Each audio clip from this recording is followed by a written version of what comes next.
What is up, guys? Dave back again for another trucking vlog. We are in we just left Marshall, Michigan. I was actually doing a whole video showing you guys how I find these places and how my trainer taught me to use the Google Maps with the GPS and line them up and everything else, and then was driving and talking and leaving the truck stop and everything else, and freaking I wasn't recording. I turned the GoPro on and didn't hit the record button. So yeah, freaking good game for Dave, right?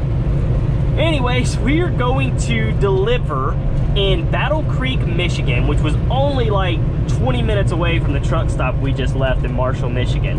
And that Love's, I've been there for a day and a half waiting to deliver this freaking load, and that truck stop never freaking fills up, dude. Like, it was freaking empty all damn night. It's 10 o'clock at night right now, and the place like had tons of spots open. I'm like, geez, like this place is not popular at all on a weekend too.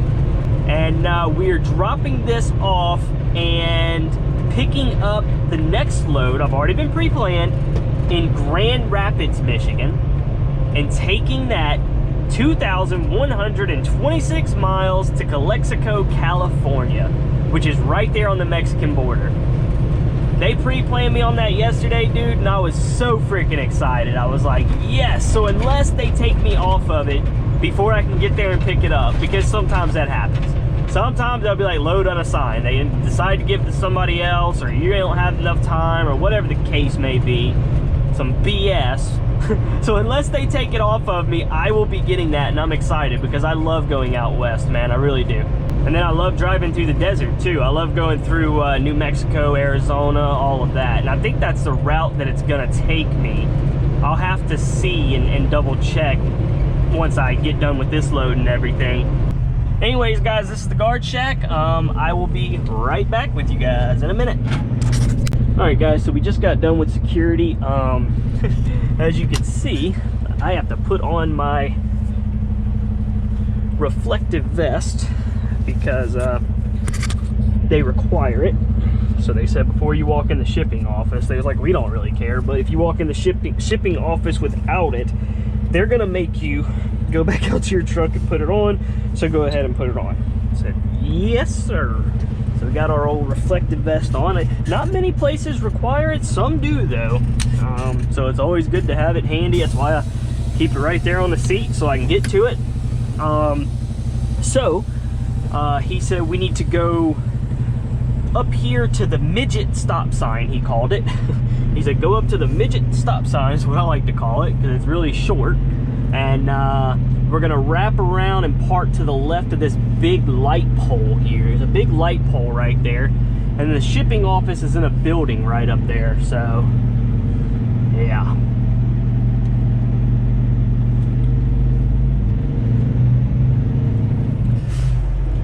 I guess I'm dropping it. I guess he asked me, he said, are you a live unload or are you dropping it? I said, honestly, man, I don't know. It didn't say. Sometimes it don't say. Sometimes it says if it's Dropin Hook or not. And sometimes it says unload if you're getting unloaded. But it didn't say. I don't know. So I'm like, he was like, I hear that all the time from drivers. He wasn't being a smart. He was actually being sincere. He was like, yeah, a lot of guys tell me that like, you know, your company doesn't tell you what it is. All right. Cross the railroad tracks, he said. Come on over here. There's the big light pole. Park to the left of it. That's what he said to do, man. That's what he said to do. We had some good directions this time, guys, unlike the Baltimore run. Jesus. Yep, perfect. Park to the left of the pole, he said. I don't know, do I park directly to the... Oh, yeah, there's little arrows here. Oh yeah, so they got like a little check-in spot. You can just be like, yeah, I'm gonna come pull right here at the check-in spot. That's pretty cool. I guess this is what it's for. I don't know, maybe I'm not supposed to be here. He said park to the left of the pole. Guess what? I'm left to the pole, bro. Look at the little cute little shipping office. All right, we're in the lane. We're good. All right, guys. Well, I'll be back with you in a minute when I get out the shipping office and see what we got to do. Boys, this was supposed to be a live unload, and it's now a Dropin Hook. They was like, we're a little short on people. I know we were supposed to live unload you, but you know, can you drop it? We should have an empty CFI trailer. We know we have one. I'm like, man, they trying to talk me into dropping hook. You don't gotta talk me into dropping and hooking. Plus this old ass shitty 3 Series trailer too. And I get to get rid of this trailer. We'll probably be picking up another 3 Series. Anyways, we have to make sure it's here first. He said it should be in this pad A right here. All of this little area that we're, all this little area right here is pad A. He said it will be in here. And he's like, we're showing that we have one. We should have one. Security told me the same thing. So I'm hoping. He's like, yeah, if it's not here, then there'll be no choice but to live unload you. So I'm gonna look first before I obviously back this trailer in and disconnect. Oh, please be here, man. That's gonna be awesome. One of you guys commented, you said, man, all you do is drop. No. You said all you do is drop it. There it is right there. Was it a 5 Series? It's a 5 Series, bro. Let's go. Let's freaking go. Let's go make sure it's empty first, boys. Let's just make sure. I mean, it is. They said, yes, I get rid of a 3 Series and I get a freaking 5 Series and I get the drop and hook instead of freaking live unload, dude. But yeah, one of you guys was like, all you do is drop and hook. You have a freaking easy job. Dude, we do a lot of them. I live unload a lot though.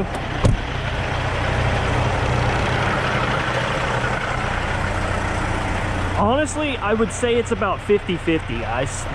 Whether I get to drop and hook or whether I have to sit and get unloaded. That's about 50-50. Most times though, obviously, we got to get loaded when we pick up a shipment. But a lot of times it comes out of terminals. If I get sent to a terminal or a yard for a relay, I love them because you're picking up a preloaded trailer. Oh, dude, it's a 5 Series too. Thank you, Jesus. Is it clean? It is clean. Because they make you sweep here. They actually, they have signs all over saying you must sweep your empty trailer before you drop it. Dude, freaking perfect. Let's go. Ah, she's so, look how smooth and clean she is. Oh, I just want to. Yes, yes, I love you. Dave's excited. And we go into California with a 5 Series trailer, dude. I thought I was about to go all the way 2,000 miles to California with a POS trailer. I'm gonna be going with a 5 Series trailer. It's gonna ride nicer than this old ass 3 Series, dude. Yeah, I'm touching with my gloves. To hell with you guys. One of you guys said on the Trucker Avocado video, you said, I like talking about y'all's comments. It really is extra freaking content in my video, man. It really is. If you do something funny or clever, it's a better chance of it getting in. Anyways, you said, man, his truck's way cleaner than yours. Have some pride. Well, let me tell you, 160 bucks ain't worth my pride to wash my company truck. I'm not paying to wash my company truck because the way it works is if you're in a terminal, right? If you're in a terminal with a wash, which I think our only two is Laredo and Joplin, within 30 days, you can't, they won't pay for you to get a wash out here if you were within a terminal within the 30 days. And the last time I was in Joplin, I got a wash. So I always try to. I love when the truck's clean. You guys that follow me on Snapchat, you know that because I was showing it off. I was like, oh man, she's getting washed. I'm so excited. So yeah, I enjoy getting the truck washed. I like it to be clean, but I'm not paying $160 to wash my truck. I was in Joplin like 3 weeks ago. So another week goes by, then yeah, they'll pay for like a Blue Beacon truck wash. But until then, my truck just has to be dirty. And you know, you go through these yards like the Kansas City dusty ass yard and it gets all jacked up and dirty. But, you know, like I said, guys, I'm not paying $160 out of my own pocket to wash my company truck. That ain't me, dude. Like, is CFI gonna pay for me to wash my personal vehicle? No. Why am I gonna wash this? Now, I would pay for an interior detail if I didn't feel like doing it though. I would do that because you gotta live in here. But as far as the outside being dirty, dude, I don't care. I care, but it ain't $160 care. It sure as hell ain't, bro. Oh, let's go drop this, dude. I'm so excited. Let's get my lock first off so we don't forget that. Oh, thank God, man. This is all concrete here, so that's why I was making sure if there was a strip or something. So yeah, we don't have to make sure it's in the middle today. That's always good, because you know that can take a while. A lot of backing up, forward, backing up. It's ridiculous sometimes.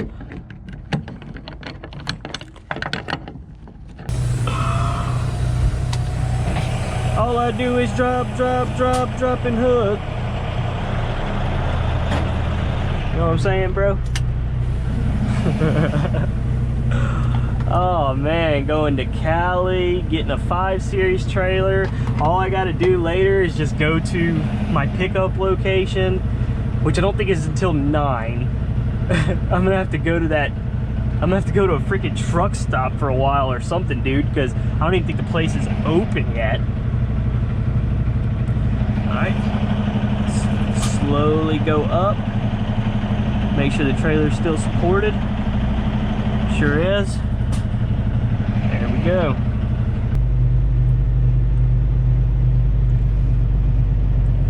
Come to me, my beauty. Come to Dave. Come to me. Oh, shit, man. 50233. How pretty you look. Make sure our pre-trip looks good on you. Watch it.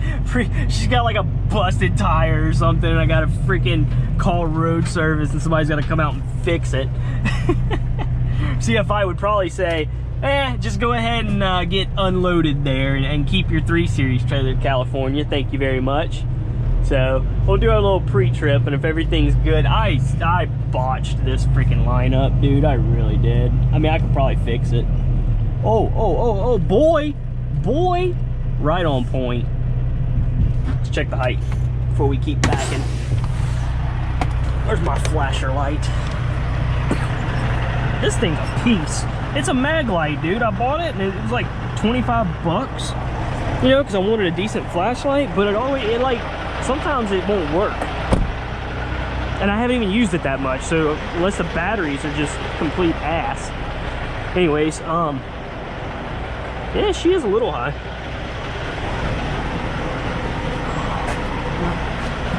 She's a little high, actually. I'm gonna pull up and lower her a little bit. Let's see if she'll lock in like this. If she don't lock in, then we're just,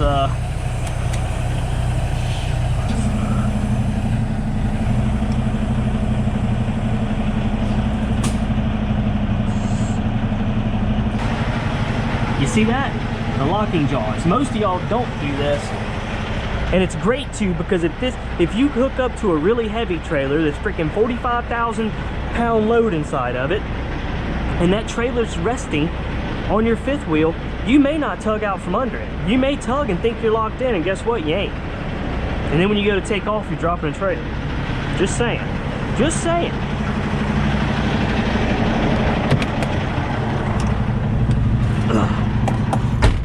My buddy taught me to do that because he said that.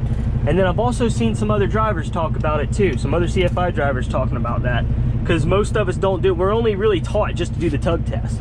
But sometimes that tug test can lie. If that trailer's super heavy and it's sitting on your 5th wheel, but it ain't locked in, you might not tug out from under it. The tug test might not work. I don't know how good the chance is of that happening, of you not pulling out from under it when you do the tug test. But hell, it's not a chance I want to take. And they teach you at CDL school too to always look and make sure the locking jaws are around the shaft of the kingpin and not the head and all that. I do all that shit. So, you know, put that in your pipe and smoke it. All right, guys, so back to the truck stop we go. I just called the place that I'm picking up at, which is like a plant.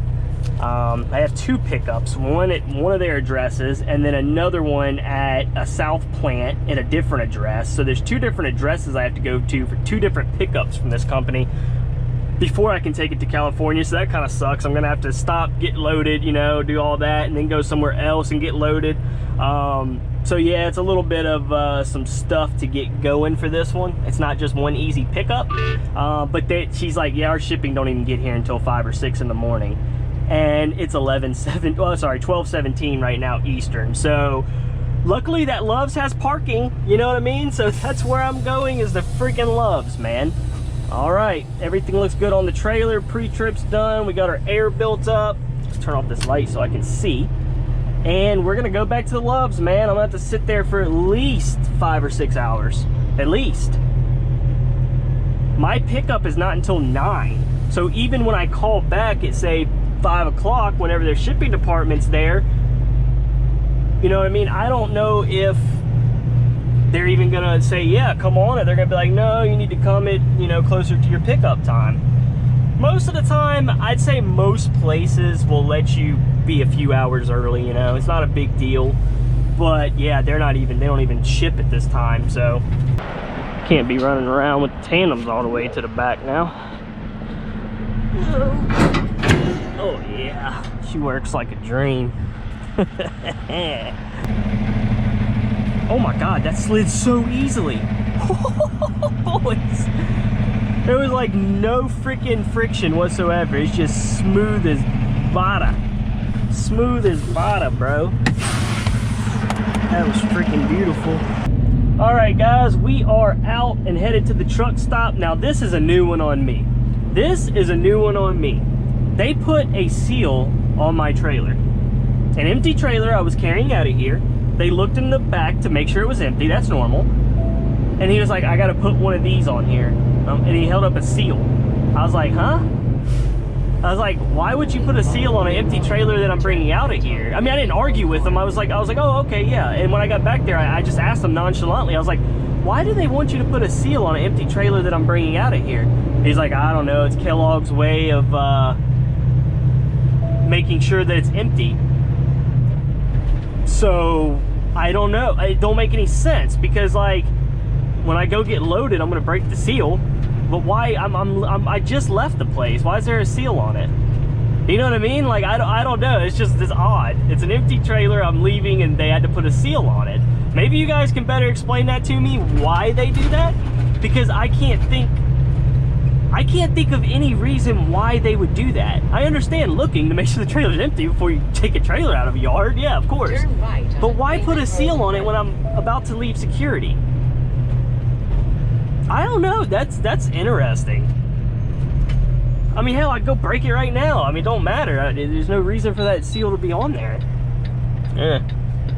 I don't get it. I don't get it, boys. Oh well, it's a new one on me. Never seen anybody do that before since I've been doing this. God, have I almost been doing this 4 months now? I think I'm getting close. On East Michigan Avenue. I think I was solo at like the end of May, June, July, August, September. Yeah, I've almost been doing this 4 months, guys. Holy shit, it went by fast. It really did. How long are you technically a rookie for? Like for you experienced guys, how long would you consider a rookie? Like a year? I think that's kind of like general. I think it's like a year. Like before you can be like, I'm experienced. I mean, yeah, I'm 4 months experience. I wouldn't say I'm like new anymore. Like it ain't my first week, but I know I'm still a rookie, obviously.